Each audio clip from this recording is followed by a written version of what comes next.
What if I told you that in 1878, 4 brothers became immortal? But at a cost so horrifying that modern science refuses to even acknowledge their existence. Their story is so disturbing, it's been hidden for over a century. You've never heard a tale like this before, and you won't believe what happened when they tried to escape death, only to become something far worse. The secrets they uncovered will haunt you. Stick with me until the end, because what you're about to learn will change everything you thought you knew about immortality. This isn't just history. It's a mystery that still chills to this day, and it's a truth that could alter the way you see the world forever. Are you ready to hear the secrets they didn't want you to know? Subscribe now, and let's dive into the twisted tale of the Blackwood brothers. The year was 1878, and in the small, remote town of Cedar Ridge, Kansas, something unspeakable was taking root. It was not the violent fever that struck down 47 of the town's residents, but a far darker secret. One that even modern science refuses to acknowledge. In this quiet corner of the world, 4 brothers, known as the Blackwoods, defied the typhoid fever that claimed the lives of so many. But their survival came at a grotesque cost. What started as an inexplicable miracle quickly turned into a nightmare that twisted the very fabric of their humanity. As the brothers' condition grew progressively worse, they began to show symptoms that no medical text could describe. Symptoms that were horrifyingly unnatural. Their transformation was so disturbing that it drove 3 different physicians to refuse to document their findings.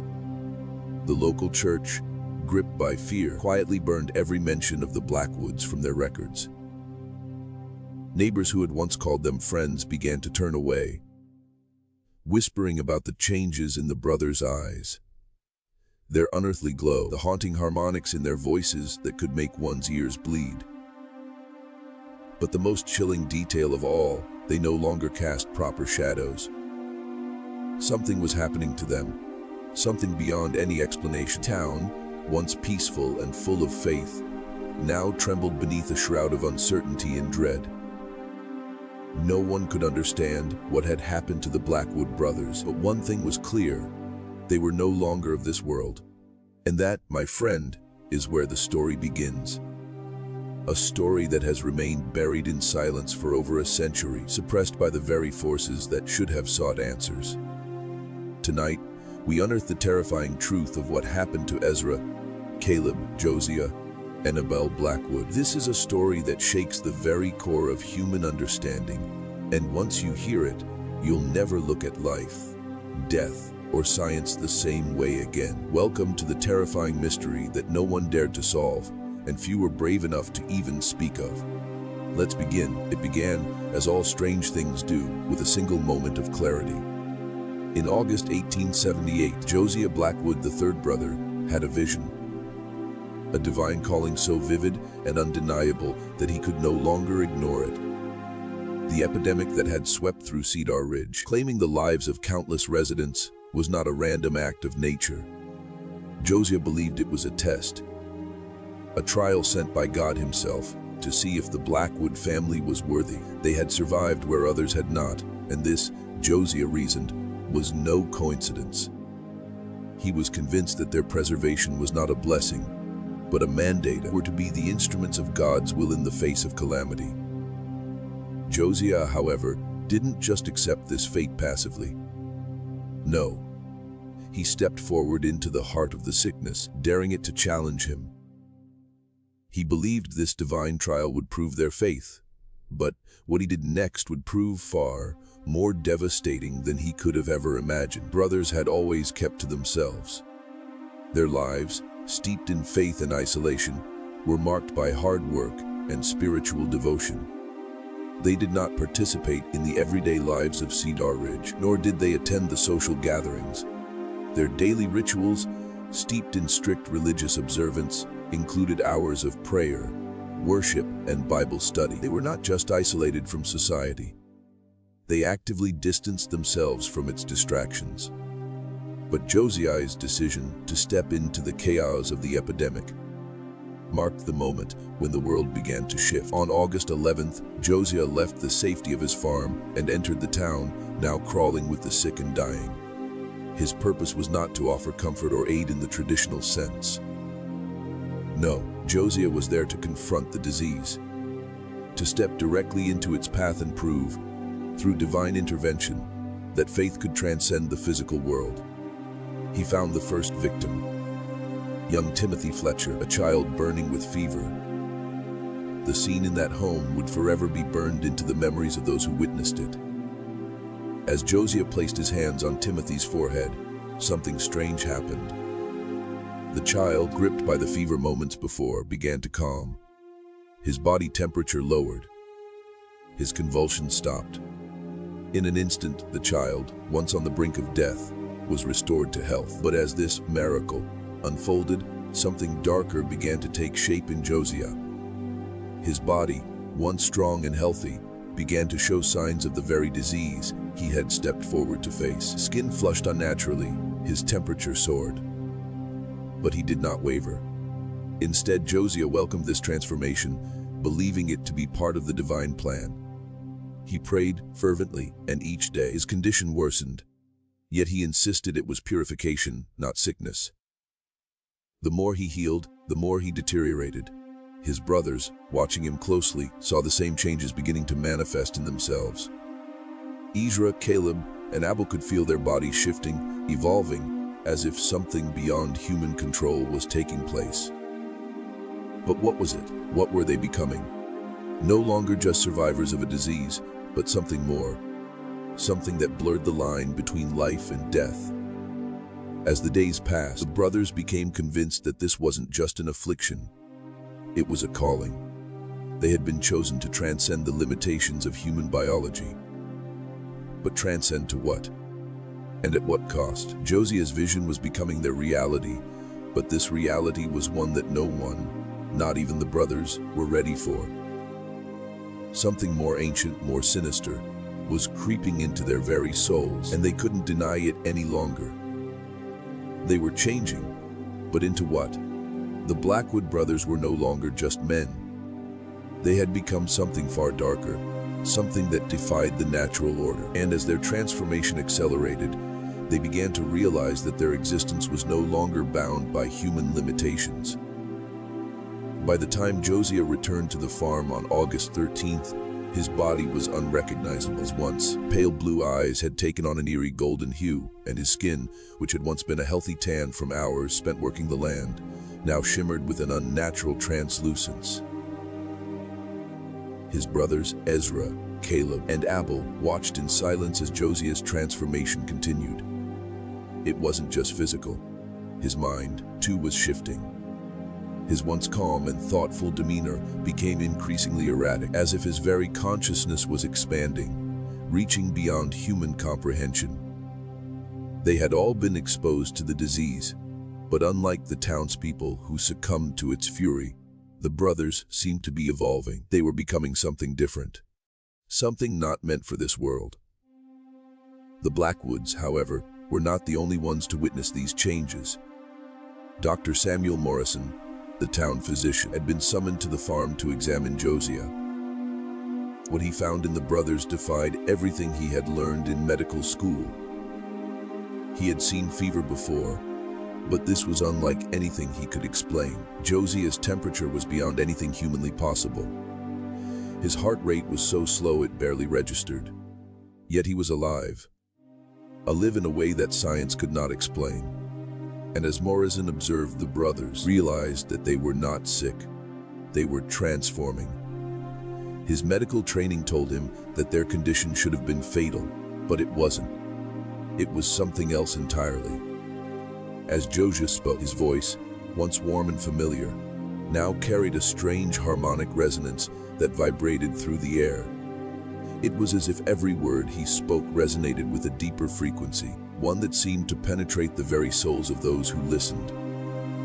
When he touched Morrison's arm, the doctor felt a sudden jolt, like an electric charge running through his body. The brothers, who had once been quiet, solitary farmers, were now speaking in a language that Morrison could not comprehend. a language that seemed to transcend human communication. They no longer needed to speak in words to communicate with each other. There was something far more profound at work here. The brothers were no longer bound by time or space. They were existing in a different plane, one where the laws of reality no longer applied. Their thoughts seemed to reverberate in the air, filling the space around them with an energy that Morrison could neither see nor understand. But it was there, and it was powerful. As the days passed, Morrison became more and more disturbed by what he was witnessing. He had come to document the brothers' transformation, but he was now questioning everything he knew about biology, medicine, and even the human soul. He saw Ezra, Caleb, and Abel. Each of them was undergoing a different form of transformation. Caleb's skin had developed intricate, geometric patterns that seemed to shift and change as he moved. Abel's body glowed with an eerie, phosphorescent light, as though his very flesh was lit from within. Ezra's body seemed to be made of something other than flesh, his veins glowing with a golden hue that pulsed with an unnatural rhythm. Dr. Morrison had seen sickness. He had seen death. But this was something else. It was as though the Blackwood brothers had transcended death itself. And the more he observed them, the more he realized that this wasn't just a physical transformation. It was spiritual.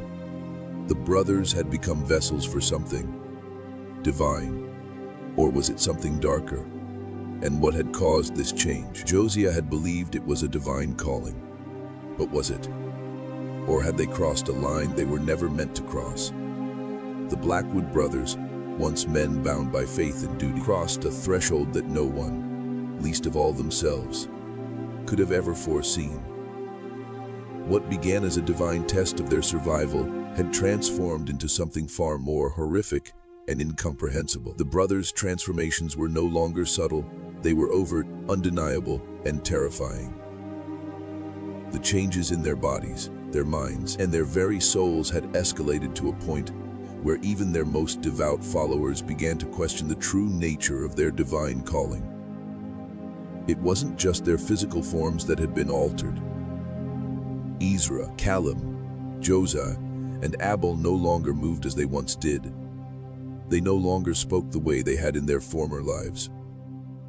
There was something inhuman in the way they carried themselves, the way they communicated. Silent thoughts exchanged between them, as if they were one collective consciousness. Their voices, once strong and clear, now carried an unnatural resonance that seemed to vibrate the air itself. Their words were no longer just heard. They were felt deep within the listener's chest, like a call to something greater, something beyond understanding. Dr. Morrison, who had been observing the brothers with increasing concern, now feared for his own sanity. The longer he stayed on the Blackwood farm, the more the boundaries of reality seemed to blur. He couldn't escape the sense that the brothers were no longer human, no longer bound by the laws of nature, or even the laws of life and death. They had transcended. They had become something else entirely. But what? And at what cost? On the evening of August 18, 1878, Dr. Morrison made his most fateful decision. He would return to the Blackwood farm one final time to witness their condition up close, to see if their transformation was truly as unnatural as it appeared, or if there was some explanation grounded in medical science. But what he would encounter that night would change him forever. As he approached the farmhouse, he noticed something unsettling from a distance. The land, which should have been suffering from the same drought that had ravaged other farms, appeared to be thriving. The wheat field stood tall, golden, and untouched by the blight that had destroyed crops for miles. The cattle in the pastures were fat and healthy, despite the scarcity of grass for grazing. There was no explanation for it. The land itself seemed to be responding to the brothers' transformation. It was as if the brothers had tapped into some hidden force, one that defied the laws of nature. When Dr. Morrison reached the farmhouse, he was greeted by Ezra. But it wasn't Ezra as he remembered him. His skin, once a healthy weathered tan, now had a translucent quality, revealing the blood vessels beneath. But the blood inside Ezra's veins was not the deep red that should have flowed through a man's body. Instead, it was golden, shimmering with an unnatural light. And when Ezra spoke, his voice carried a depth, a power that Dr. Morrison could feel vibrating in his chest. It was no longer just the voice of a man. It was the voice of something else. "We've been expecting you," Ezra said, his voice resonating in a way that seemed to fill the entire room. "Our transformation is nearly complete, Dr. Morrison. We require your witness to ensure that the world will understand what has happened here." The words themselves sent a chill down Morrison's spine. He had always respected Ezra's authority, but this was different. This wasn't just a man speaking. It was something that existed beyond human comprehension, something that defied logic and understanding. As Dr. Morrison entered the main room of the farmhouse, he was confronted by the sight of the three other brothers, arranged with eerie precision. Their bodies had become something else entirely. Caleb's skin, which had once been smooth, was now covered in geometric patterns, shifting and moving with a life of their own.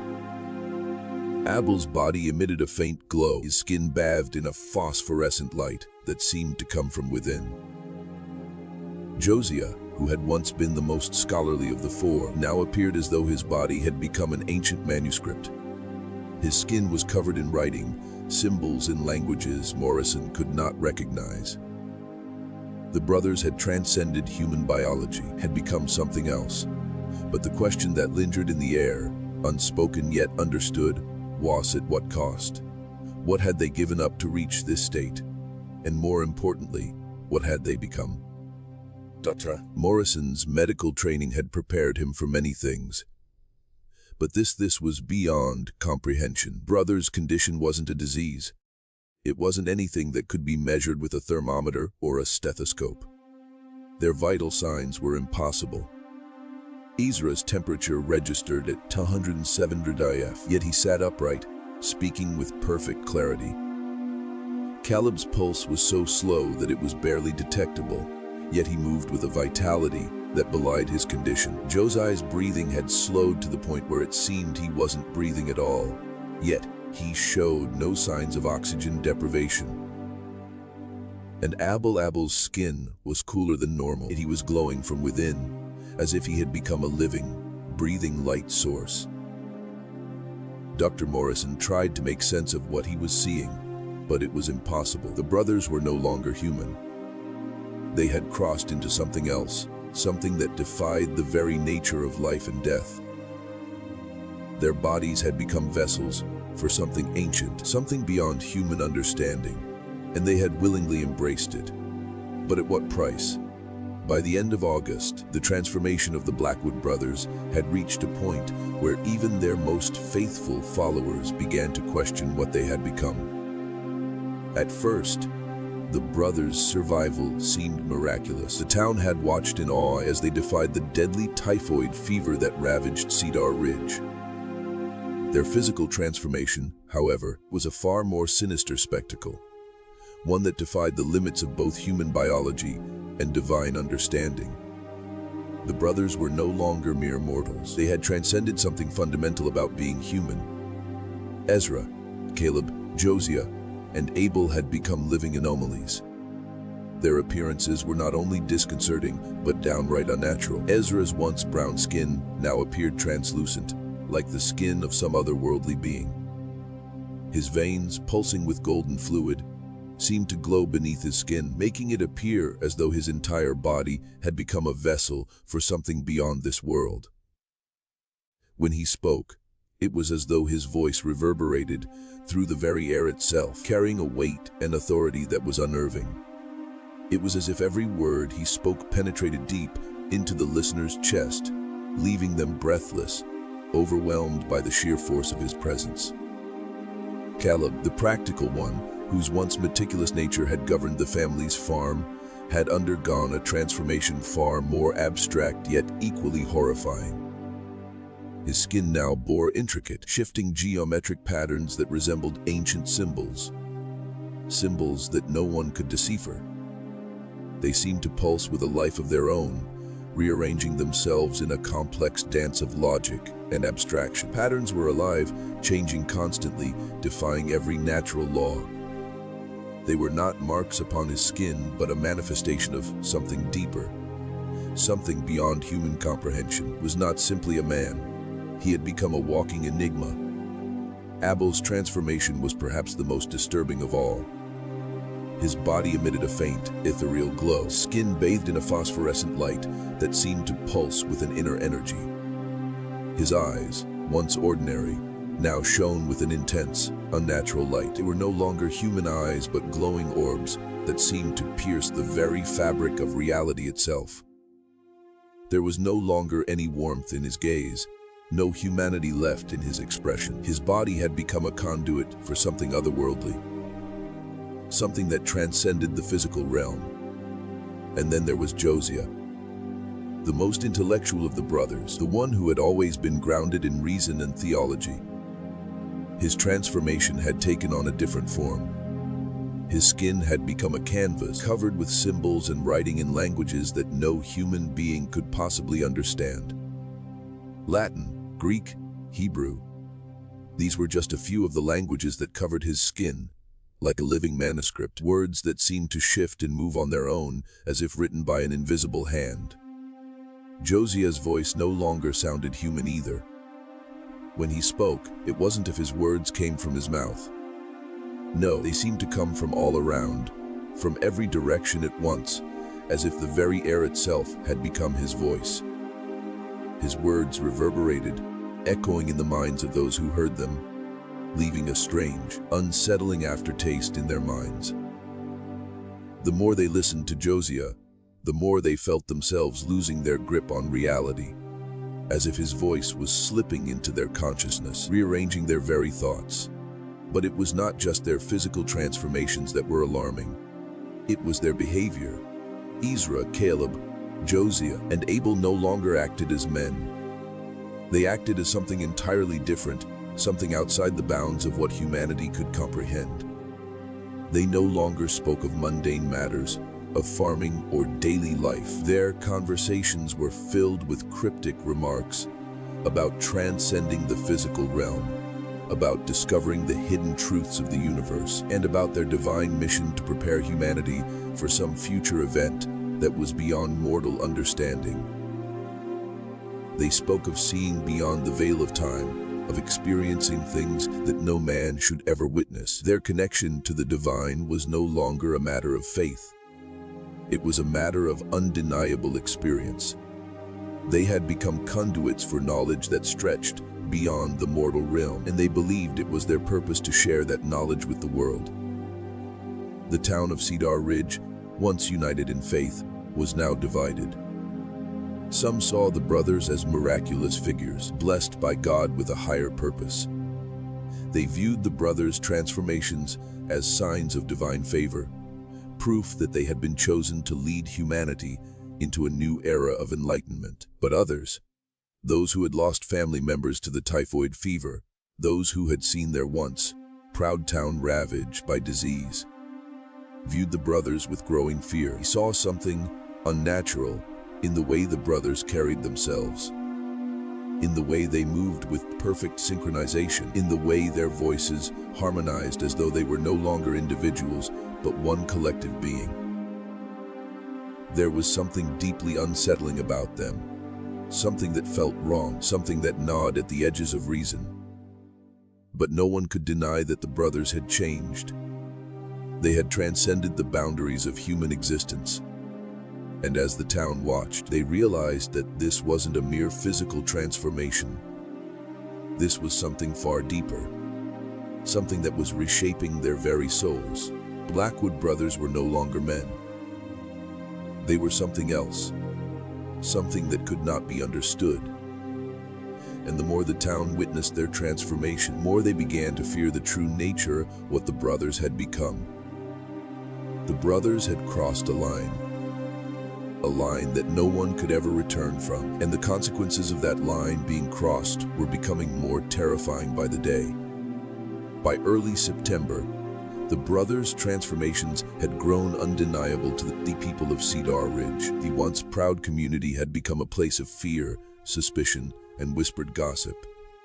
What had started as a miracle, the brothers' miraculous survival, was now a source of dread. Their physical changes were not only disconcerting, but the strange, inexplicable occurrences around their farm were starting to pile up. The Blackwood brothers had gone from being isolated farm workers to something altogether more ominous. People spoke of the lights that emanated from their chapel at night. Lights that pulsed and flickered in strange, unpredictable rhythms. It was as if the very building itself had come alive, responding to some force beyond human understanding. The harmonies that floated from the chapel during their prayers became more disturbing with each passing day. Those who dared get close to the building reported feeling an overwhelming sense of dread. Something that pushed them back, something invisible yet all-encompassing. The music, though beautiful, seemed to drain the very warmth from the air. It was as if something unnatural filled the space. A presence that could not be seen but could be felt. Even more unnerving were the reports of strange sightings near the farm. Farmers from the surrounding area swore that, on several occasions, they had seen figures walking across the fields at night, their outlines glowing faintly in the moonlight. They weren't human, they claimed. The figures moved with a strange, unnatural grace, like shadows that didn't belong. Some spoke of hearing whispers on the wind, strange words that seemed to come from nowhere, as if the brothers were speaking to them from a distance. And some, the most terrifying, swore they could hear the voices of the brothers in their heads, their thoughts invading their minds, leaving a trail of unease in their wake. But it wasn't just the physical phenomena that troubled the townspeople. It was the change in the brothers themselves. Once, they had been men of faith, hardworking and devoted to their land. Now, it had become something else entirely. Ezra, Caleb, Josie, and Abel no longer acted like human beings. They moved with an eerie synchronization, as though their minds were no longer their own, but shared between them. Neighbors who had known the brothers for years, who had once worked alongside them, now spoke in hushed tones about their eyes that no longer seemed to belong to men. The brothers' once pale blue eyes had darkened, becoming almost black, glowing with an inner light that made them appear more like predators than human beings. But perhaps the most unsettling thing of all was the change in their voices. The Blackwood brothers had always been reserved in their speech, but now their voices carried a strange harmonic quality. When they spoke, it wasn't just words. They seemed to resonate in the air, vibrating within the listener's very bones. The sound of their voices seemed to fill the space around them, enveloping anyone who dared to listen. Some who had heard them speak described it as if their very thoughts were being molded by the brothers' words. Those who had stood near the brothers and listened for too long described the experience as intoxicating, as if their wills were no longer their own, as though they were being gently coaxed into believing whatever the brothers told them. As the brothers continued to isolate themselves from the town, the reports of strange occurrences around their farm grew more frequent. Neighbors who had once found comfort in their presence now kept their distance, fearful of the unnatural power the brothers seemed to wield. But those who were brave enough to venture near the farm found themselves drawn in, as if some invisible force was pulling them toward the brothers' chapel. It wasn't just curiosity, it was a compulsion. The brothers' transformation had become magnetic, their very existence an enigma that could not be ignored. One evening, Eleanor Patterson, a woman who had known the Blackwoods for years, ventured to the chapel, driven by an unease that she could not explain. As she drew closer, she could feel something shift in the air. The wind had died, and the night had become unnervingly still. The sky above the farm was clear. The air around her was thick with the sense of something unnatural. As she reached the chapel, she noticed the soft glow coming from within. The door stood ajar, inviting her inside. She hesitated for a moment, but then something pulled her forward. An irresistible urge to enter, to witness whatever it was that lay beyond the door. When she stepped inside, she was greeted by a sight that would haunt her for the rest of her life. The brothers stood at the altar, positioned in perfect harmony, their bodies glowing with an ethereal light. They were no longer merely men. They had become something more, something else entirely. And as they turned to face her, their eyes, those eyes, seemed to pierce her soul. They were no longer human eyes. They were something older, something beyond human comprehension. And as they looked at her, she could hear their voices. Not with her ears, but inside her mind. They were speaking to her without words, their thoughts weaving into hers like a tangled web. It was then that Eleanor realized the truth. She was no longer just a witness to their transformation. She had become part of, and there was no going back. The more the brothers changed, the more the town of Cedar Ridge grew divided. Once, the Blackwood family had been admired for their faith and hard work. Their humble existence in the midst of the Kansas Plains a testament to perseverance and dedication. Now, they had become the embodiment of something much darker, something that defied both reason and divine understanding. What had begun as a strange miracle, 4 men surviving a plague that ravaged the rest of the town, had spiraled into something horrific. The brothers' condition had gone from incomprehensible to terrifying, and now they seemed to exist in a state that was beyond human, beyond life itself. The longer they stayed in Cedar Ridge, the more it became clear. The brothers' transformation came at a price, one that no one had yet understood. They had crossed a threshold, and they could not return. But the true cost was becoming more apparent with each passing day, as the effects of their condition rippled through the community like a silent plague of its own. Eleanor Patterson, after her chilling visit to the Blackwood chapel, found herself plagued by strange dreams and unsettling sensations. At night, she could no longer sleep without hearing the brothers' voices in her mind, their words echoing in her ears even after she had woken up. The voices were soft at first, whispers that seemed to call her in her sleep. But over time, they grew stronger, more insistent. She would hear them even during the day, a constant presence in the back of her mind, urging her to come closer, to understand what the brothers had become. Eleanor wasn't the only one. Others who had come into contact with the Blackwoods, whether it was through brief conversations or by simply standing too close to them during their strange and eerie chapel services, began to experience the same effects. Their minds were no longer their own. The brothers, in their heightened state of transformation, were now able to reach into the very thoughts of others, planting seeds of influence, manipulating their actions and beliefs with an ease that was terrifying to behold. People who had once been staunch in their faith were now beginning to question their own beliefs. The lines between the human and the divine had blurred, and the result was a town gripped in confusion and fear. The most disturbing part of all was that the changes seemed to be accelerating. The Blackwood brothers, in their godlike state, no longer needed sustenance. Their bodies had become vessels of some higher power, drawing energy not from food or water, but from an unseen, incomprehensible source. They didn't need to eat. They didn't even need to sleep. They simply existed, their bodies glowing with unnatural energy, their minds active in ways that transcended human cognition. They had become something more, yes, but they had also left behind everything that made them human. And in doing so, they had become beings that could no longer be understood, no longer be classified by the very rules that governed life on Earth. But it wasn't just their physical transformation that had changed. The brothers, for all their newfound powers, seemed to have lost something else, something far more important.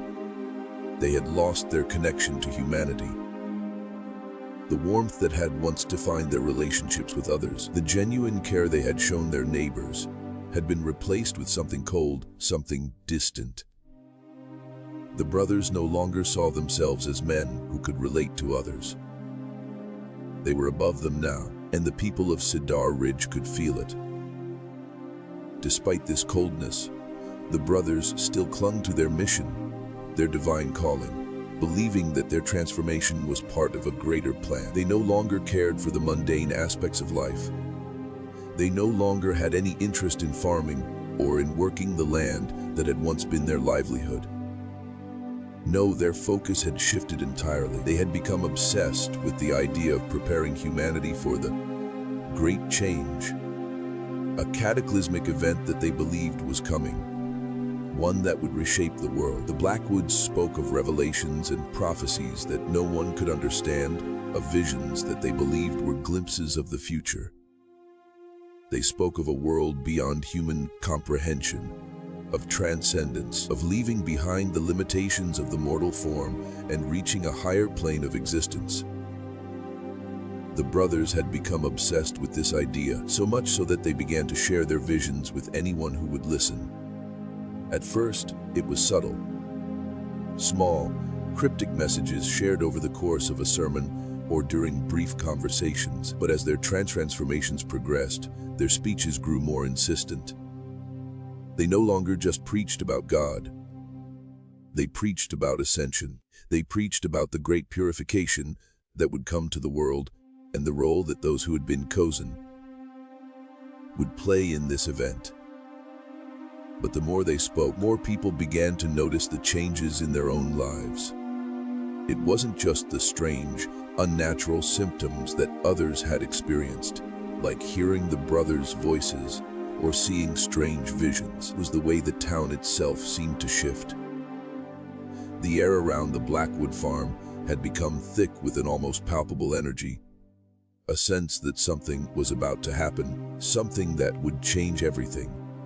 People felt a strange pull toward the brothers, as if their very presence had begun to change the world around them.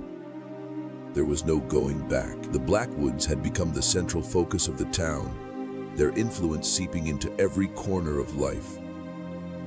People who had once resisted their messages now found themselves drawn to the chapel, their minds clouded by the brothers' words, their hearts racing with a strange anticipation. It was as if the town had become part of their grand plan, whether they wanted to be or not. But for every person who embraced the brothers' vision, there was another who recoiled in fear. The townspeople were split. Some saw the brothers as messengers of a divine future, while others saw them as harbingers of doom.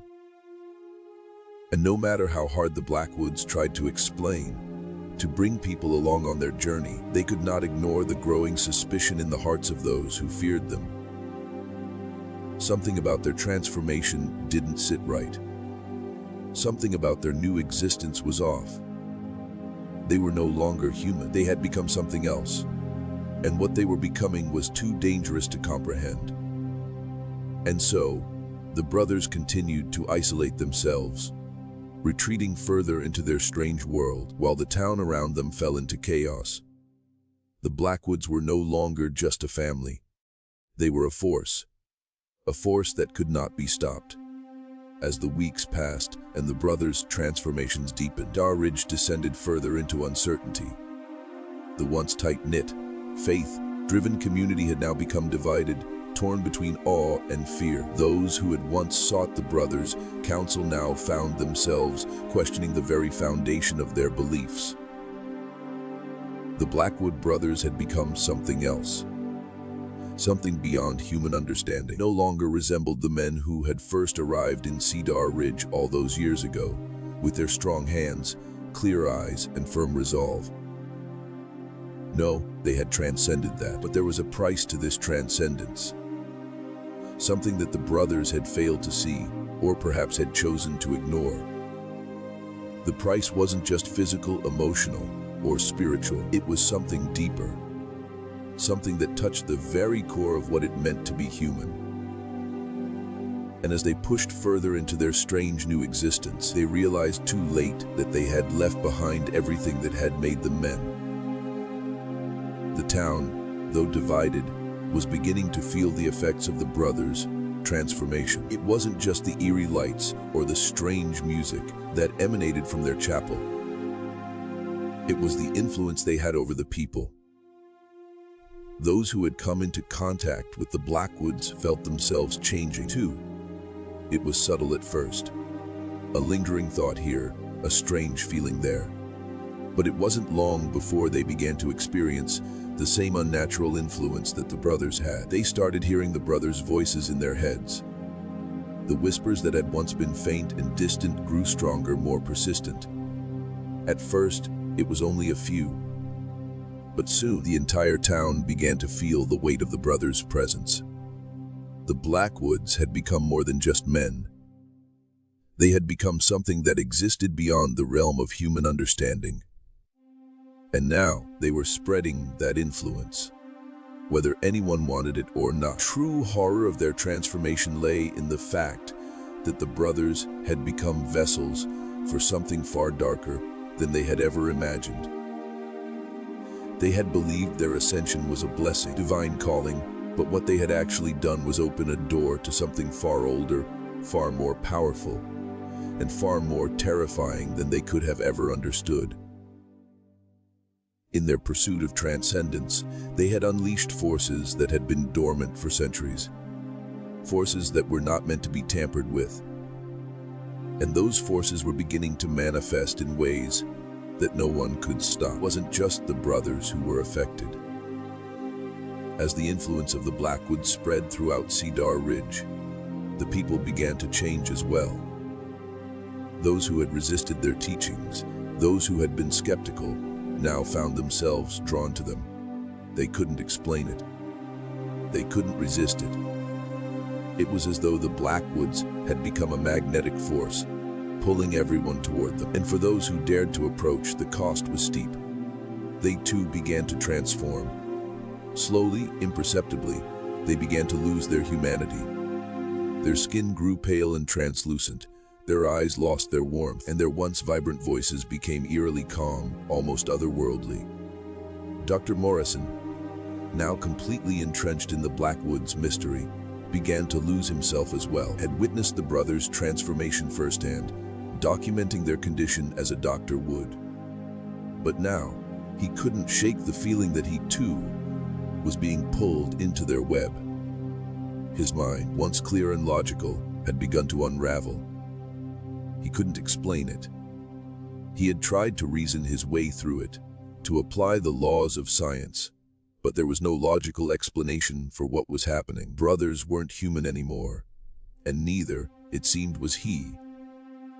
As Morrison sat alone in his study, poring over his notes, trying to make sense of it all, a chilling realization struck him. The Blackwood brothers had become the gatekeepers of something far older than they could understand.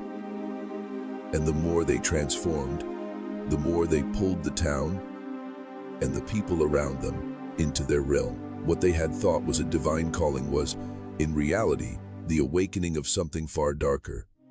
Something that threatened not just their town, but the entire world. It was then that Dr. Morrison knew the truth, one that he had been unwilling to admit until now. The brothers were no longer in control. The forces they had tapped into had taken over, and they were now serving as mere vessels for a power that was beyond anyone's control. It wasn't just a matter of faith anymore. It wasn't a matter of belief or understanding. It was a matter of survival. Blackwoods had crossed a line that no one, not even they, could ever come back from. They had unlocked a door to something ancient and unknowable, and in doing so had damned themselves and everyone around them. Dr. Morrison, now fully aware of the dangers posed by the Blackwood brothers, had a decision to make. He could no longer stay in Cedar Ridge, could no longer watch as the town fell under their spell, as their influence spread like a plague, consuming everything in its path. He had to leave. He had to warn the world. But the Blackwoods were not done. Their transformation was only the beginning. And now, they were ready to reveal the full extent of their power. The power that would change the world forever. As Dr.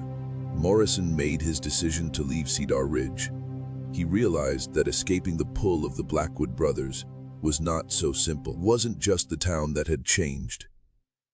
It was the very fabric of reality around them.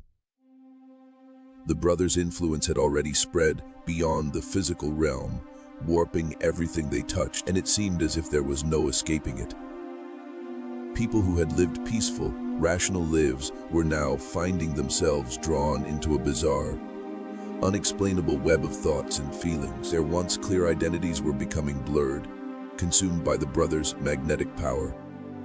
Morrison had always prided himself on his scientific mind, his ability to analyze and reason.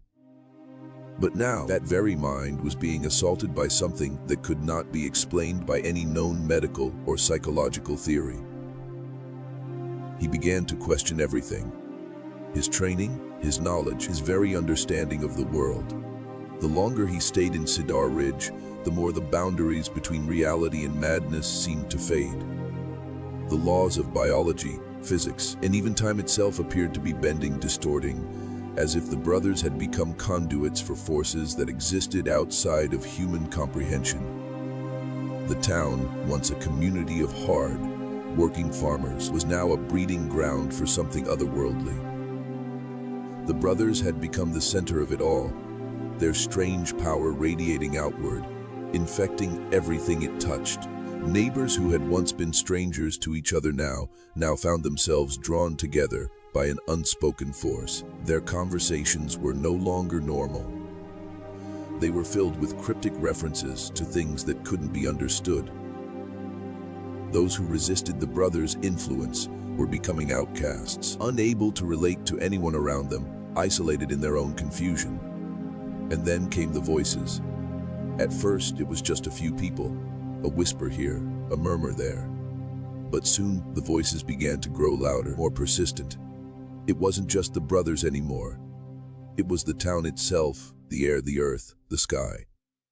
Everywhere Morrison went, he could hear them, as though the very fabric of the world had been infused with a sound that was both terrifying and compelling. The voices were no longer just in the minds of those affected. They were real, tangible, and seemingly coming from all directions. What was worse, Morrison began to hear his own thoughts echoed back to him, as if someone or something was listening in. It wasn't just a sense of paranoia, it was an undeniable, creeping awareness that something far more sinister was taking place. The Blackwood brothers, once simply enigmatic and unsettling, were now the harbingers of something far darker, something that existed outside of time, outside of reality itself. Their transformation had not been a simple biological change, but the opening of a doorway to something ancient and incomprehensible.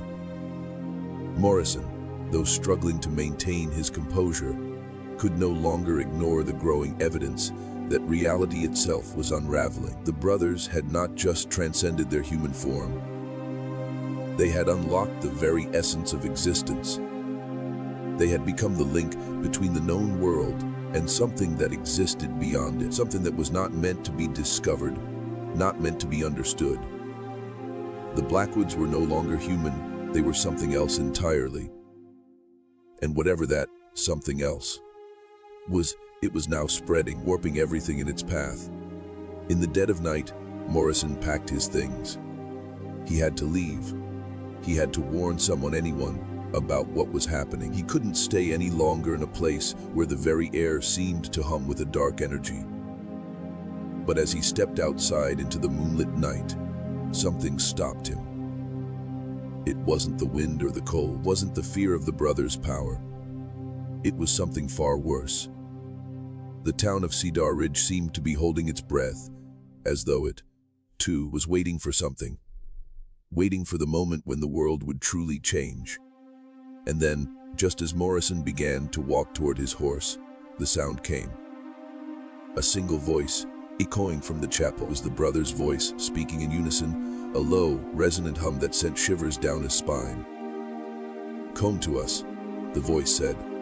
"Come and see, we are waiting for you." Morrison froze. Words were not just a command.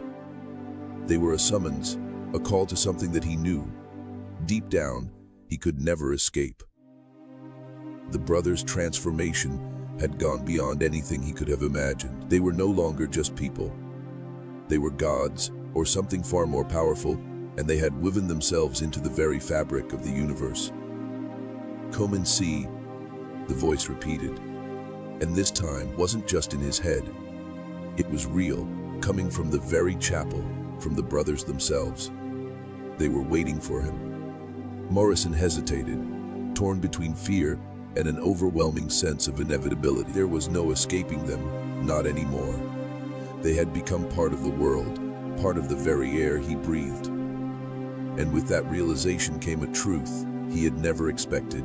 There was no going back. The brothers had crossed into a realm where mortal men could never follow, and now they were calling him to join them in that place beyond understanding. It was too late. The world had already been changed. It wasn't just the brothers who had crossed into another realm. It was the town, too. Cedar Ridge, once a quiet farming community, had become a place that no longer followed the rules of the world. Every step Morrison took away from the Blackwood farm felt like a journey into the unknown. It was as though he was walking through a dream, where the lines between reality and nightmare blurred and twisted with every passing second. The ground beneath his feet felt different, strangely unstable, as though the very earth itself had been altered by the brothers' influence. And yet, no matter how far Morrison tried to go, the town seemed to follow him. The voices, their whispers, were always there. The wind itself carried their hum, vibrating through the very air around him. He could no longer escape it. The Blackwood brothers had become the center of everything. They were no longer just influencing the people. They were shaping reality itself. As Morrison walked the empty streets of Cedar Ridge, the once familiar surroundings now seemed alien, warped by the brothers' transformation. The houses were eerily silent, their windows dark. The sound of the wind through the prairie was louder than it had ever been before, as if it carried the weight of something unseen. The quiet was oppressive, heavy with a sense of inevitability. But it wasn't just the town that had changed. It was Morrison himself. The more he tried to distance himself from the brothers' influence, the more he realized he could not. He had already been touched by them, and there was no turning back. The brothers had become part of him, woven into the very fabric of his thoughts, his being. Every time he closed his eyes, he could hear their voices, feel their presence. He had become a part of their world. He turned back, compelled to return to the Blackwood farm. It wasn't a conscious decision. His body moved on its own, drawn toward the chapel like a moth to the flame. His mind screamed for him to stop, to run, but his legs carried him forward, as though some invisible force was guiding him. There was no escape from this nightmare. The chapel stood ahead, its stone walls now glowing faintly in the darkness. Brothers were inside, waiting for him. He could feel their presence, powerful, inevitable, all-encompassing. As he drew closer, the sounds of their voices grew louder, harmonizing in a way that should have been impossible for mere humans. It wasn't just their voices. It was something else, something that reverberated deep within his soul, making his skin crawl. They were not speaking words anymore. They were speaking truths that Morrison wasn't sure he was ready to hear. When he reached the door of the chapel, hesitated for only a moment before stepping inside. The air was thick with an energy that made his skin tingle. The brothers stood before him, their glowing bodies casting eerie light across the room, were waiting for him, as if they had known he would come. Their transformation had completed. They had moved beyond human form, beyond human comprehension. They had transcended everything that made them men. They had become gods or something far darker. Ezra, standing in the center, spoke first. His voice was a deep, resonant hum that filled the room. "Dr. Morrison," he said, his words sending a chill down the physician's spine. "You have come to understand what we have become. But you are too late. The world is already changing. It has been changing since we first embraced the transformation. And now, You too will join us." Morrison tried to speak, to protest, but no words came. It was as if the very air around him had thickened, pressing down on him, suffocating him. The brothers' eyes, those golden, glowing eyes, locked onto him. It was like they were seeing into his very soul, reading his deepest fears, his most hidden desires. "You feel it, don't you?" Caleb asked, his voice no longer just a sound but a force, vibrating through the very air. "You can hear the hum, the vibration of reality itself bending. We are the ones who will shape the future. We have unlocked the door, and now the world will follow." Morrison could feel it now. The weight of the change. Brothers had become the harbingers of something much greater than themselves. Their transcendence was not just about them. It was about the world, the future, the very fabric of existence. And Morrison, despite all his training, despite all his attempts to resist, knew that he was no longer in control. The brothers were beyond him. They were beyond anyone. "Join us," Josiah said, stepping forward. His skin was covered in intricate symbols, words from forgotten languages, constantly shifting and changing. "You've seen the transformation. You've witnessed what we've become. There is no return, there is only ascension." And with that, Morrison felt it. A force stronger than his will, stronger than his fear, pulling him in. He could no longer deny it. The brothers had moved beyond human comprehension. They had crossed the line, and they were dragging him with them. He could feel his body changing, his mind bending under the weight of the truth. There was no going back. The world was already changing, and Morrison, like the rest of Cedar Ridge, was no longer a part of the old world. He was now part of the new one. As the dark energy of the Blackwood brothers enveloped Dr. Morrison, something within him snapped. It wasn't just his body that had changed. It was his very perception of the world around him. The once clear lines of reality had blurred, faded, and now was standing in a space where time and physics no longer made sense. The air itself seemed thick with the power the brothers had unleashed, a force that was older than the earth itself. He felt his own consciousness stretch, contort, expand in ways that were both exhilarating and terrifying.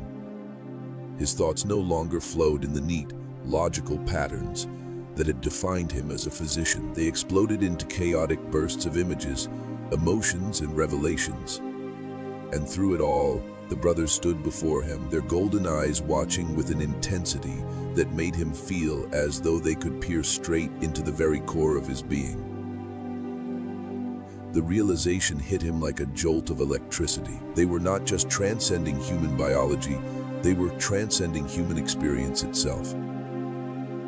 They had become vessels of a power that existed outside of time, outside of everything that Morrison had ever known. They had unlocked something ancient, a force that had been dormant for eons, waiting for the right moment to reveal itself to the world. What we have become is no longer bound by the laws of nature. Ezra's voice boomed in unison with the others, reverberating through Morrison's skull, shaking his very foundation.